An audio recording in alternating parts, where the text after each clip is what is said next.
It's now time to roll on to 5A. And starting with 5A Division 2. Ugh. Dude. There's a lot to break down here. Yes. For the first time ever, 5 predictors, 5 different state champions. Which is the least surprising thing.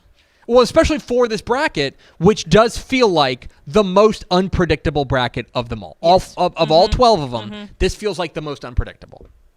And so you take a look at each of these. We each have different state champions.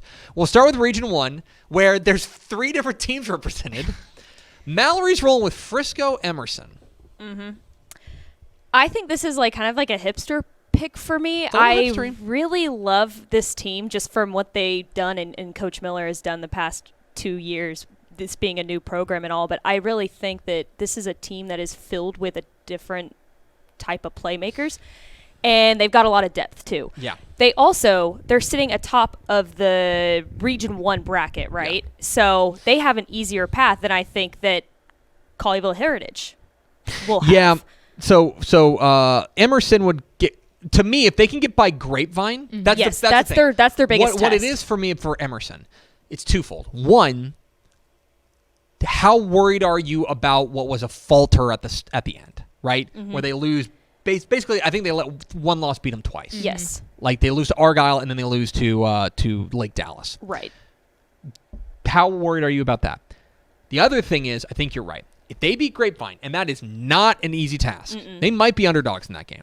They beat Grapevine, regional final feels really doable. Right, yeah. Because there's nothing else standing in their way. They might get a rematch with Lake Dallas, which they lost basically on the last play, or they might see a team like Wichita Falls Rider, which is a good team and playing with a lot of emotion because it's their last program.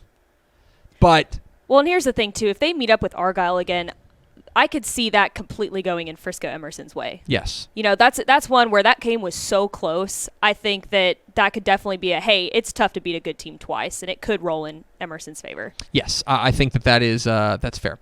Okay. Then, let's go with... Sorry, somebody emailed me something.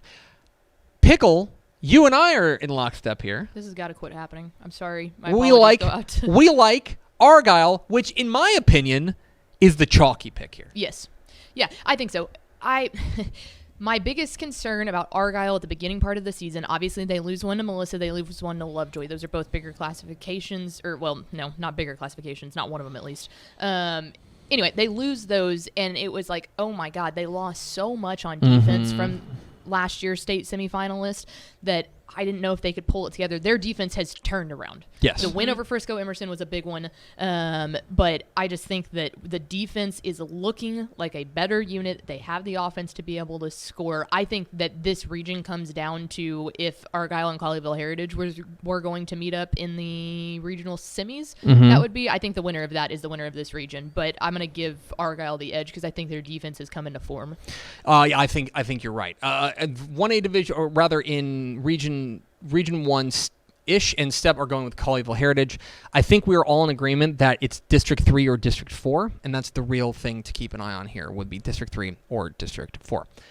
To Region 2 we go. Okay. WTF, tell me about Lovejoy.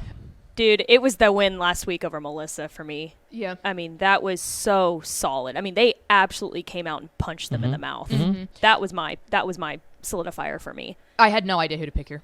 This one was hard for me. There was quite a few reasons that made it hard. I kept going back and forth between Lovejoy, between Melissa, between South Oak Cliff, and then even Midlothian Heritage, which I think is a really good one. But I think that the reason that I decided to go with Lovejoy is because they are on the bottom side of the bracket and everybody else is at the top side. Exactly. Because I think Melissa and South Oak Cliff in the area round is an unbelievable game, and obviously someone has got to lose that, and I think Lovejoy would be able to beat either of those squads again, because I don't think that the win against Melissa was some sort of a fluke. I think that Lovejoy went out there and actually destroyed them. No, I think you're right. From the jump.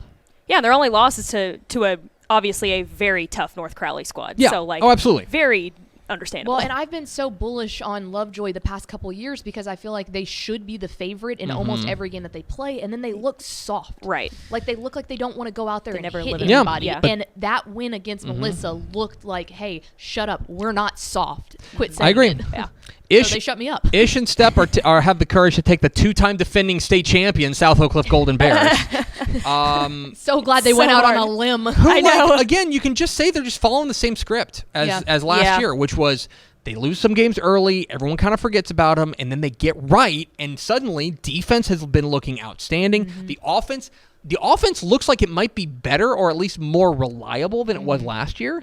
I think you're absolutely within your rights to take South Oak Cliff. I am going to go with Melissa. I think I think that Melissa is the team that matches up best with South Oak Cliff. I think that if they get another shot at Lovejoy, it's hard to beat a good team twice. I like Melissa. I'm not gonna let one result in week 11 sway me from 9 other results. That's basically what I'm like 9 other weeks. So that's basically where I'm saying, because remember, this is a Melissa team that has a 36-point win over Argyle and a 30-point win over China Spring. I'm not going to let one loss sway me that much. So, but tough game against White House in the opener. I'm trying to think of any other teams in Region 2 that are worthy of. Midlothian Heritage is a team that is certainly worthy of mentioning on this short list. I think Texas High, too. So Texas High... He's kind You got of me been, going. Yeah. You winded up the toy here. Texas High was going to be the super hipster team in Region 2. Exactly. Until they went into Week 11 and laid an egg in Week 11 against Longview Pine Tree. Did I not mention that game on WTF last week? You I was did. like, This is also the one that says, I'm not going to let a Week 11 loss sway my opinion. True. blah, blah, I don't blah, True. know. blah. Yeah, Right. but it was that, like, to me, like, it's one thing to be playing a really good team like Lovejoy. Oh, yeah. Pine Tree is just like, they're a good team, but they're not. Pine Tree wasn't even expecting to make the playoffs Right, at that point. right. Anyway. Region 3. WTF is rolling the Lions, the I Lake like Creek 'em, man. Lions. They're really good. They're if you take a look at our new rankings, which nobody cares about, they're the new number 1 team in 5A Division 2. Well, and they've been in close games, too, this year, too, and they know how to win in crunch time, which, of course, when it comes to the playoffs, that's a huge deal. No, absolutely.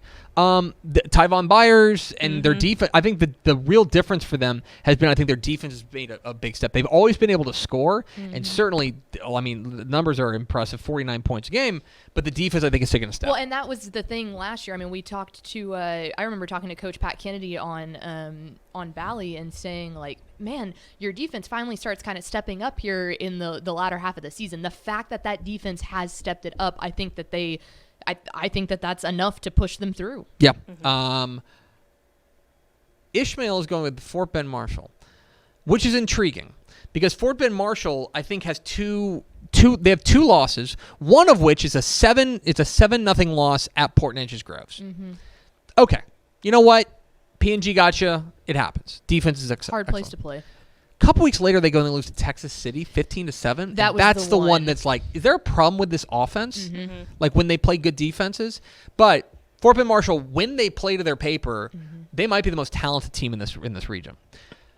Step and I are going with Port Neches Groves, a team that played for a state championship last year, has that state championship pedigree. They've played 6 playoff games. I think they're getting healthy at the right time. Keep an eye on them. I like P&G, and especially that defense is just nasty. That defense is legit. Injuries with them was what scared me away. Yeah, it's true. I think they're getting healthy. Region 4. Everyone in this room likes Alamo Heights. I will say this about Alamo Heights. There's no doubting the dominance.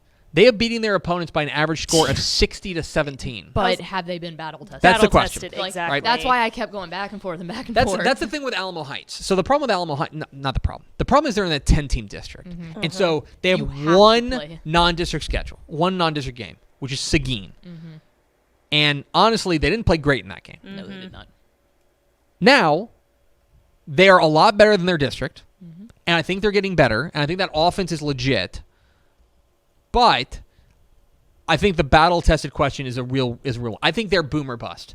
I could see them winning the region and winning it going away, or I could see them losing, maybe not in round 1 to Lockhart, But like, who are they getting round two? Gregory Portland, probably. And that's That was my not like easy. preseason darling, and not just because they're also Greg. Like, this is Alamo Heights is a real high variance team. I'm gonna ride the hot hand now. Yeah. Ish is going with San Antonio Piper. I don't hate that. You want to talk about battle tested? Yeah. That District 13 was a good district. Yeah. They get a Week 11 win over Liberty Hill to win the district. And their last loss was to a really good Wimberley squad. Now it was a glaringly bad loss. It was like 44-6 or something like that. Yeah. So that made me a little bit nervous. But I'm rolling with Coach Ritteman. Okay. All right. And then in our state championship picks, as you can see, 5 different title picks. We'll go around the horn. Mallory Hartley, speak on behalf of Lovejoy.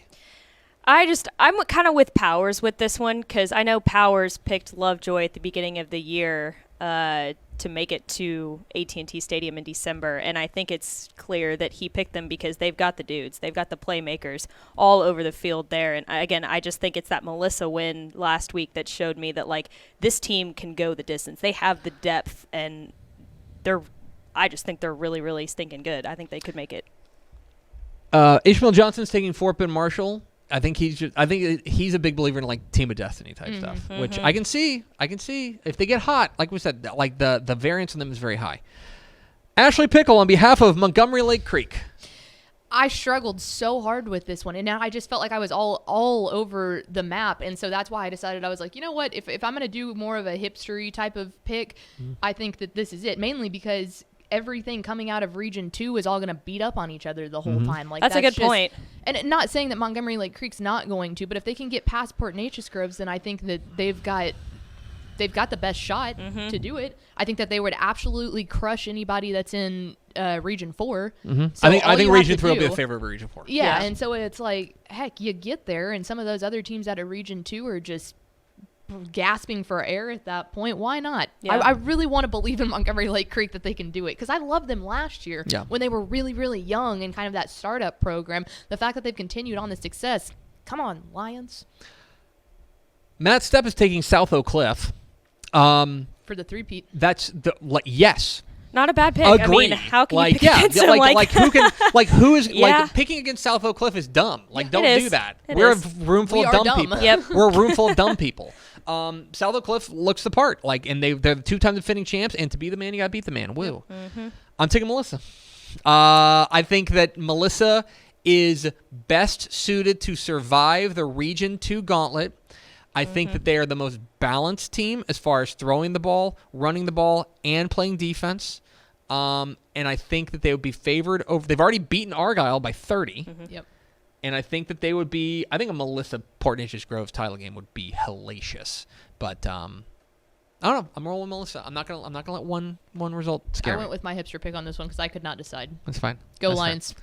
Yeah, this is like I said, We're wide open. first time in history that we've ever had 5 different state championship picks. Thanks so much for watching that video. If you would like more and to be notified when they come out, go ahead and click that subscribe button right down there. You can also watch Texas Football Today every day live at noon on TexasFootball.com, Facebook, Twitch, and right here on YouTube. For more of the best coverage of Texas football in the Lone Star State, go to TexasFootball.com/subscribe.